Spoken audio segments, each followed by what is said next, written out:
I'm sorry. I'm sorry. Uh, I just I just made a funny tweet.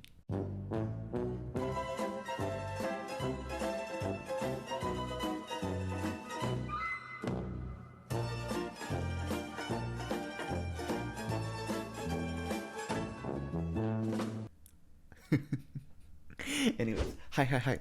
I'm Aqua. I'm a slime. I am your new slime daddy. Okay. No, I'm not. I'm not your daddy. Okay. But but I have come here because I have spent like my last few days reading, and I'd like to share a bit about the books that I read, so that maybe I will feel less shit about spending all my time reading. If I'm giving information to the masses, lots of information, so much information. Anyways, I'm a weeb, so of course, if I'm talking about a novel, I probably read a light novel because, uh, yeah. So yeah, I um, I like to keep up with latest releases from authors that I like. So this time we are going to look at the new book called Blade and Bastard. Um, yeah. Uh, this book is by Kumo Kagyu. I probably butchered that entirely, but I'll put his name up there, and I'll put the book cover over here. Why are my eyes? Anyways, uh, so the book is based in the Wizardry mythos. That's where we're gonna start today. The Wizardry mythos. Uh, you've probably never heard of that before. Okay, actually, I don't want to make that assumption because people are gonna get mad. But many of you will not have heard of this before. I know that I didn't before I started reading. So let me share the fruits of my effort. Okay. So wizardry is something that many Westerners haven't heard of in a long time. So, to be honest, I wouldn't be surprised if many of you have never heard of it ever. I mean, it was made in like the 1980s, I believe, as like an early role playing game. So, the creators, they loved Dungeons and Dragons and they just thought it had so much potential being on the computer. So, they were like, fuck yeah, let's get it on the computer, let's make a kind of Dungeons and Dragons esque game. So yeah, that's what they did. It's a bit of like a dungeon crawling extravaganza. Um, yeah. Uh, and although you may have never heard of this before, you have probably heard of like Final Fantasy and Dragon Age, which were all pretty inspired by this game itself. And as you can insinuate from that, this game was pretty popular in Japan when the original company like dissolved or whatever. Um, it was actually adopted by a lot of Japanese developers, and they made like an anime for it. They made manga, they made light novels, and they made other games. So it's become really popular in Japan. So although you may not have heard of it, a lot of people in Japan are really big fans of this series. So that's why it's not like unusual to see someone like Kumo Kagyu like actually write a light novel for this series, although it may be like a little strange for many of us. So Kumo Kagyu, as I'm sure many of you know, is the author for the light novel Goblin Slayer, which is controversial, but also it's pretty good. Let's be real. It's pretty good. And of the plethora of spin offs that Wizardry gets, he wrote Blade and Bastard, which is the latest spin off. And I'm going to start right now. I didn't understand Wizardry before I went into this book, and I probably suffered for it. Uh, I spent probably the first half of the book kind of like scratching my head thinking, this book's really poorly written. The author of Goblin Slayers have really dropped off. But actually, he was making a bunch of references that would have been really obvious to me had I known anything about playing the game. So, literally, after like a Wikipedia read and sort of like a deep dive into how people play the game, what the game is like, its history, I and even the stuff I needed to make this video, eventually everything sort of became clear to me and I figured it all out. But like you can't just expect every single person that ever reads your book to like do a Wikipedia dive or to do like, or to play like a 30-hour game from the 1980s. Like, there is a level where I feel like this should have been a bit more standalone than it actually is, and that's something that is really divisive between people, I would assume, because it does say Wizardry on the front cover. It is an official Wizardry novel, so the expectation that you might know stuff about Wizardry before going in isn't ludicrous or anything like that, you know? But yeah, I am gonna say, for those of you that don't know Wizardry, maybe like look it up or play it, as the author actually says in his afterword. He hopes that you do play it, and it's I I feel like it's not that hard to get a hold of nowadays. Also, it does have an anime, which would probably be very helpful. It's just that like some characters pop in, or even some concepts in the novel are described in terms of the game, which is cool in its own way, I guess. It was really fucking confusing for me.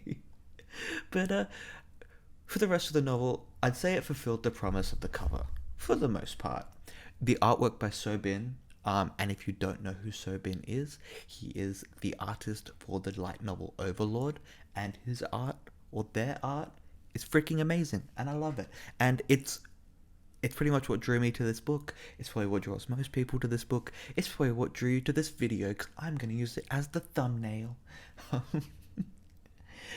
But yeah, the writing does feel quite similar to Goblin Slayer. Even the theme and the setting, I can understand why they reached out to him to write this novel. It's very Goblin Slayer-y, and I feel like it works for the universe that he's writing it in. So our story follows Yaramas, and it is spelt funny, and I'm gonna have the name here because I'm probably spelling that wrong, but I would say Yaramas, a dark and mysterious adventurer who makes the majority of his living hauling corpses out of the dungeon and into the temple where they are resurrected. So this universe has like a resurrection thing. So basically, you're an adventurer, you go into the dungeon to get rich and find riches, and this adventurer Yaramus will make his money by hauling your body back to the temple after you have died. He will make sure they charge a fee for your body so that when your adventuring buddies come and eventually pay for you, he gets paid. It's pretty macabre. It's pretty cool. I don't know. I do like that part about the novel. Like, this world is cutthroat. Even God himself requires a large amount of money for revivals. I like that. I like that darkness. It fits the Goblin Slayer writing style. It fits Sobin's artwork. It's really cool in that way. So as you can imagine, the life that our protagonist lives does not make him favored amongst people. You'd think that maybe people appreciated him giving them the chance to live again, but they just see him as like a grave robber or a corpse digger. So he doesn't have many companions for the beginning of the book until he finds his companions in a young child who is really good at using the sword, and she is called Garbage. And she's really good at using the sword, and she only speaks in dog noises, naturally. He also picks up another stray, who is a thief, and together they sort of make a makeshift party. And that's all I'm going to give you for now, but that's like enough to make you see if that's the kind of novel that you would enjoy.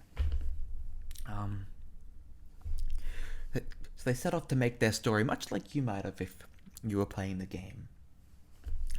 So jumping in, I'm gonna say with my first gripe, the writing style for this novel is weird. I can understand what he's going for. It seems maybe it's due to the fact that it was inspired by Wizardry, or just the fact that the author themselves are really inspired by Western works, Western novels. He's written it much like a Western book. It's a little slower than your typical light novel, and there's a lot more descriptions and stuff like that. And I'm all good with that. I'm not some weeb that's like, you gotta write in this toned down style, give me 10 million pictures. I don't need all that. I grew up in Western books. I'm an author myself. I love Western books. I'm a Westerner. I'm not gonna denounce my culture. But I will say the one thing that Western books do have, they've got lots of description, which gives you a very vivid picture of what's going on. And that's kind of why they're a little slower, they're a little longer, and it takes a little bit more time to get into the action. Unfortunately, with this book, it just has a lot of words and not a lot is actually explained. I could read entire paragraphs where nothing is really said and nothing is really described. It's just words. It's thinking, but it's not very useful thinking, and it doesn't really get us anywhere. And I found that a lot of the book was like that. So it feels slow, like a Western novel. It feels like it's very wordy, like a Western novel, but nothing is being said. So it left me a bit lost. And like a Western novel, maybe I should have a counter at how many times I've said the words Western novel.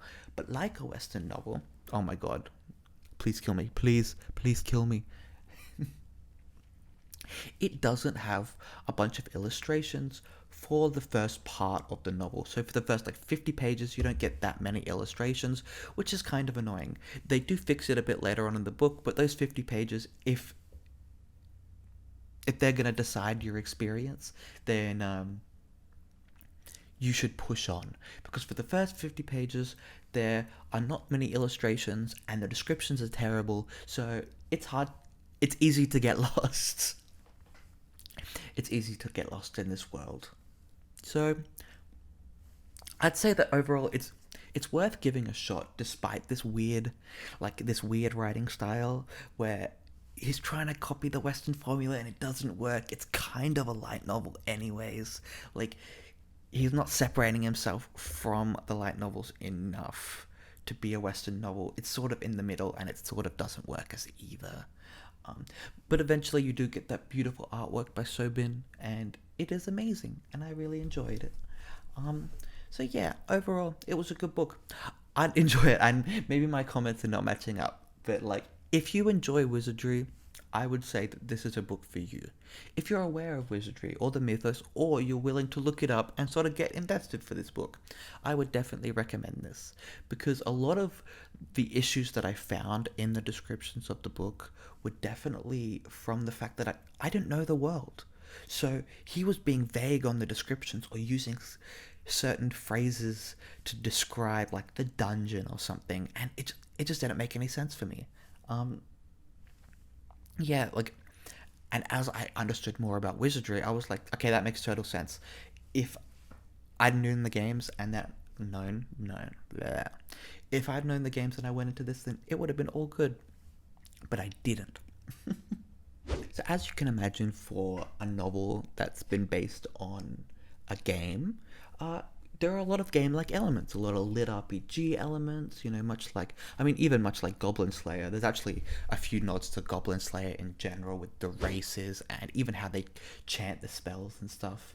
But back to Wizardry, it uses the Wizardry system, and it uses the Wizardry spell system along with the HP and stuff like that, and some of it is really good. I like the way they incorporate XP, where it's not really obvious to the user that they're gaining XP, but they just get stronger. I like that. It feels more realistic. But as for the rest of the system, it's missing a lot of what we've come to know and enjoy about our RPGs, and there's nothing wrong with being a bit different, but I do find how different it is ultimately unsatisfying. So if you're coming for the lit RPG experience, I would probably say you can't find it here. It is... Every single one of its game elements are more like nods to the Wizardry games instead of a fully developed system for this book that's engaging for lit RPG enthusiasts. The worst of all of this is the freaking magic system. It is pretty much incomprehensible to someone that doesn't already know all the spells from the games. It is literally just a jumble of letters, and sometimes they include an incantation from, it's a lot like the incantations in Goblin Slayer, and I do feel like the author tried to merge his old style with the Wizardry style, which is kind of on par for everything about the game system in this book. Like, he's merged it with what he likes, and I feel like he should have just stuck with what he likes and screwed this ugly style, which I am currently going to show on the screen right now. It's just painful to look at. It looks ugly. It doesn't make any sense to a newcomer, and I feel like he could have done without it. But I do feel like it's an integral part to the Wizardry experience, and if you like Wizardry, then I am sure you'd be like, oh, it's that spell. Oh, it's that spell. But to me, they just all look the same. And sometimes you have these chapters where they list off like 10 spells, and you're just like, this was a useless chapter again, because I don't know any of these spells. You're just saying words and not explaining them.